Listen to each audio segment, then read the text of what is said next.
सोनपुर नामक एक गांव में काव्या नाम की शिक्षित, समझदार और संस्कारी लड़की रहती थी, जिसकी शादी एक अमीर परिवार में विवेक नाम के लड़के से हुई।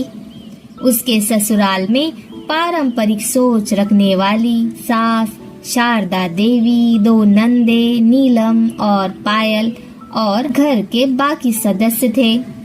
शादी के पहले ही दिन से काव्या ने सास के पैरों में झुककर आशीर्वाद लिया, लेकिन उसे देखकर शारदा देवी के चेहरे पर कोई खुशी नहीं थी।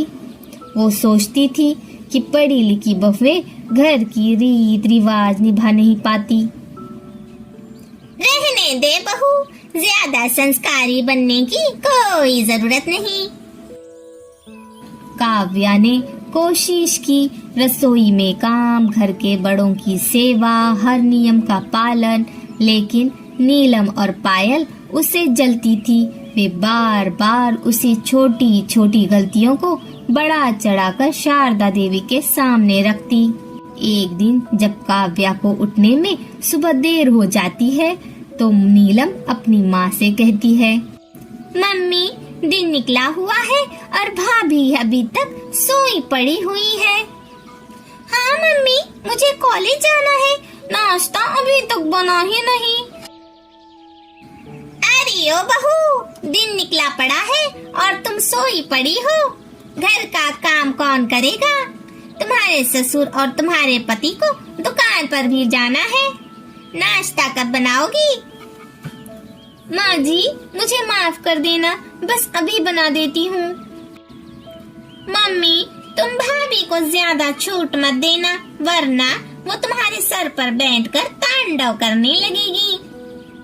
हाँ मम्मी, दीदी सही कह रही है। मम्मी जी, नाश्ता तैयार है। हाँ हाँ, रहने दे, हमें ऑर्डर मत दे। लेकिन नीलम और पायल हर वक्त काव्या को परेशान करती रहती। अरे ओ भाभी, आज घर की सफाई नहीं की क्या? सब बिखरा पड़ा है। दीदी, बस अभी कर देती हूँ। उतने में पायल कॉलेज से आती हुई काव्या से चिल्लाकर कहती है, अरे भाभी, प्लीज, मेरे सर में काफी दर्द है, प्लीज मुझे एक कप कॉफी ला दो ना। काव्या इन दोनों से परेशान हो गई। शाम को जब विवेक काम से घर आता तो काव्या विवेक से उन दोनों की शिकायतें करती रहती। विवेक, तुम्हारी दोनों बहनें हर वक्त मुझे परेशान करती रहती है, कोई ना कोई काम मुझसे करवाती ही रहती है। काव्या की ये बात सुनकर विवेक काव्या को बड़े प्यार से समझाकर कहता है, देखो काव्या, तुम्हें थोड़ा सब्र करना होगा। तुम्हें घर में सबका दिल जीतना होगा, खासकर मम्मी का। रही उन दोनों की बात, नीलम और पायल को मैं समझा दूंगा। ठीक है काव्या, अब तुम दिन भर थक गई होंगी, थोड़ा आराम कर लो। सुबह का समय होता है। काव्या जल्दी उठकर सबके लिए नाश्ता बनाती है। रोज की तरह नीलम और पायल के नखरे शुरू हो जाते हैं। अरे मम्मा, भाभी ये क्या रोज रोज एक ही नाश्ता बनाती है? लगता है भाभी को दूसरा कुछ बनाना ही आता नहीं। जब तुम्हें काव्या का बनाया हुआ नाश्ता पसंद नहीं आया तो खुद ही बना लेती नीलम। अपने पति को अपनी साइड लेता हुआ देख काव्या को बहुत खुशी होती है, पर काव्या की ये खुशी नीलम और पायल को हजम ही नहीं हो रही होती। वो दोनों गुस्से में उठकर कॉलेज के लिए चली जाती है। विवेक अपने पिता के साथ दुकान पर चला जाता है। शारदा देवी नाश्ता खत्म करके अपने कमरे में आराम करने के लिए चली जाती है और काव्या किचन में बर्तन मांजने के लिए चली जाती है। कुछ देर बाद धड़ाम से गिरने की आवाज आती है। काव्या दौड़ती हुई शारदा के कमरे में चली जाती है तो देखती है कि शारदा देवी फिसलकर जमीन पर गिर पड़ी है। उस वक्त घर में काव्या के अलावा कोई नहीं होता। मम्मी जी, आप कैसे गिर गई? अरे बहू, पहले मुझे उठा तो सही। हे भगवान, मेरी कमर तो टूट गई। मम्मी जी चलिए चलिए, मैं आपको डॉक्टर के पास ले जाती हूँ। काव्या शारदा को डॉक्टर के पास ले जाती है। डॉक्टर शारदा से कहता है, अच्छा हुआ जो आप समय पर अस्पताल ले आई, वरना स्थिति गंभीर हो सकती थी। वैसे ये कौन है? क्या आपकी बेटी है माँ जी? नहीं नहीं डॉक्टर साहब, ये मेरी बेटी नहीं, मेरी बहू है। शारदा देवी काव्या की तरफ देखकर भावुक होती है। उसके दिल में काव्या के लिए सम्मान पैदा हो रहा होता है। काव्या शारदा देवी को घर ले आती है। शारदा की दिन रात सेवा करती है, वक्त पर दवाइयाँ देती है, उसे खाना खिलाती है और शारदा का ख्याल रखती है। अपनी बहू को अपनी सेवा करता हुआ देख शारदा के मन में काव्या के लिए प्यार जाग उठता है। अपनी माँ को काव्या की तरफ झुकता दे नीलम और पायल जलने लगती है। देखा पायल तूने, इस डायन ने हमसे हमारी माँ ही छीनने का इरादा कर लिया है। हाँ हाँ दीदी, सही कह रही हो तुम। इसने तो माँ पर काला जादू कर दिया है। जो माँ उसके गुणगान गा रही है। दीदी, इसका हमें कुछ न कुछ करना होगा। सही कहा तूने पायल।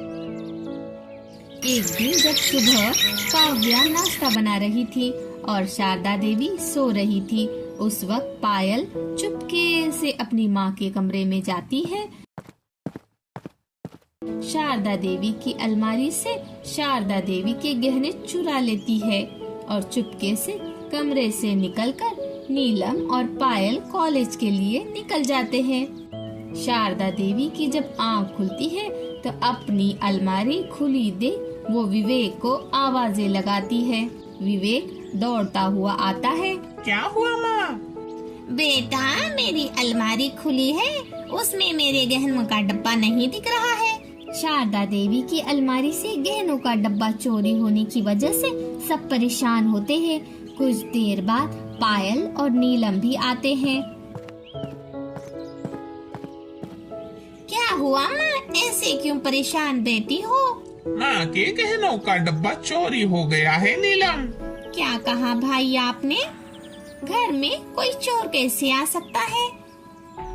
सुबह तो हम दोनों कॉलेज जा रही थी, पर हमने भाभी को मम्मी के कमरे में जाता हुआ देखा था।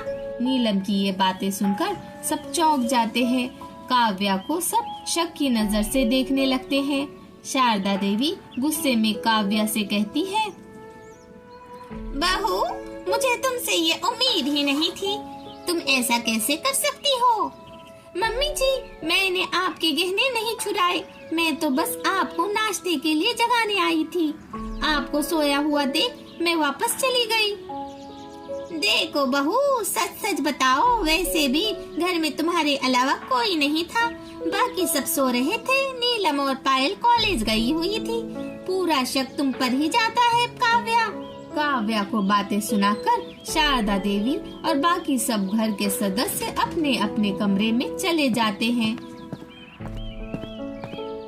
पर अपनी पत्नी पर लगे इस आरोप से विवेक को काफी बुरा लगता है।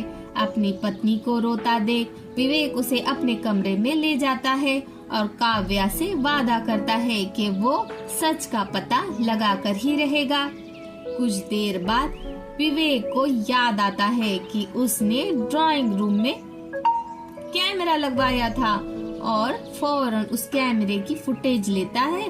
उस फुटेज को देखकर विवेक की आंखें फटी की फटी रह जाती है। विवेक फौरन ड्राइंग रूम में सबको बुलाता है और टीवी पर फुटेज चलाता है तो सब देखकर हैरान हो जाते हैं, क्योंकि उन गहनों को कोई और नहीं बल्कि पायल ने चुराया था। पायल और नीलम हड़बड़ा गई और दौड़ती हुई अपनी माँ के पास जाकर अपनी सफाई देने लगी। शारदा देवी दोनों को डांटती है और अपनी बहू काव्या से माफी मंगवाती है और खुद शारदा देवी भी काव्या से माफी मांगती है। काव्या बहू, मुझे माफ कर दे। मैंने सच जाने बिना ही तुझ पर इल्जाम लगाया। तुझे बुरा भला कहा बेटा।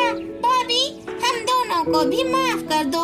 मम्मी की नजरों में हम तुम्हें गिराना चाहती थी, इसीलिए हमने ये काम किया। भाभी, आइंदा से हम आपको कभी नहीं परेशान करेंगे। हाँ भाभी, हमको माफ कर दो। काव्या, मैं तुम्हें कितना गलत समझ रही थी।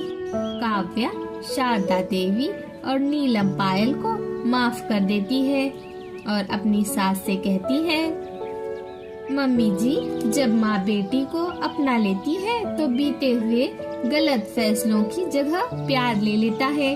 इसके बाद शारदा देवी ने सबके सामने अपनी बहू काव्या से कहा, अब इस घर में कोई बड़ा छोटा नहीं। जो बहू बेटी बनकर घर संभाल रही है वो अब इस घर की पहचान है। शारदा देवी अब अपनी बेटियों की तरह काव्या से भी उसी तरह प्यार करती, उसे मान सम्मान देती। नीलम और पायल भी हर काम में काव्या की मदद करते। अब घर में ताने झगड़ा और बहस के बजाय हंसी मजाक की आवाजें गूंजने लगी। हम अक्सर खून के रिश्तों को ही असली मानते हैं, लेकिन सच्चाई ये है कि दिल से बनाए गए रिश्ते ही जीवन की असली पूंजी होते हैं। बहू सिर्फ बहू नहीं होती, वो एक नई सोच, नई ऊर्जा और परिवार का भविष्य लेकर आती है। अगर उसे अपनाया जाए तो घर बिखरता नहीं, संवरता है। गलती करना इंसान की फितरत है, लेकिन माफ करना और अवसर देना यही किसी परिवार की नींव को मजबूत बनाता है। जहाँ बहू को बेटी समझा जाता है, वहाँ सास भी माँ बन जाती है और घर एक परिवार में मंदिर बन जाता है।